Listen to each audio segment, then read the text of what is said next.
Oui, Richard, ce qu'on voit, ce sont des morceaux, regardez, cette cheminée qui a été arrachée, des toits qui sont arrachés, mais ce que vivent les gens intérieurement, surtout des personnes âgées qui ont tout perdu, comme cette dame, comme vous l'avez dit, son mari est aux soins palliatifs, elle est mariée depuis presque 60 ans, elle vivait dans sa maison depuis presque 50 ans, maintenant, elle n'a plus de maison et son mari va nous quitter bientôt.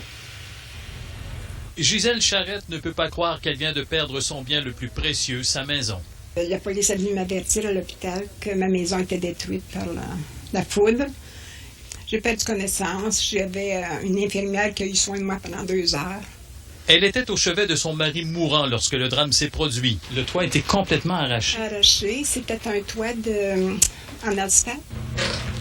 Le toit plat a été soufflé. Une partie s'est retrouvée dans la piscine du voisin et sur son terrain. Les dommages sont considérables et les experts vont tenter de déterminer si la petite maison construite il y a 46 ans devra être rasée. Vous ne le direz pas à votre mari? Jamais. Jamais. Il est en phase terminale. Il n'a pas juste pour quelque temps. C'est le cancer généralisé. C'était aussi son havre de paix. Mais cela aurait pu être encore plus dramatique si Gisèle Charette avait été à la maison. Ça, c'était ma place. Ici, le fauteuil? Oui. C'était là que je vivais ma lecture, tout ça. Pour elle, c'est une cassure avec le passé. Elle a élevé ici ses 4 enfants. Moi, c'était mon bijou. Puis j'étais tellement folle que je disais toujours, oh, mon Dieu, j'aime ma maison, c'est mes fleurs, c'est tellement beau. J'aimais ça partout. Elle a le support de toute la famille, puis je pense qu'on va tout simplement se mettre tout ensemble pour reconstruire la propriété telle qu'elle était.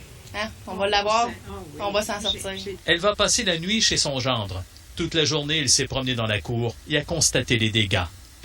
C'est épouvantable, c'est fini.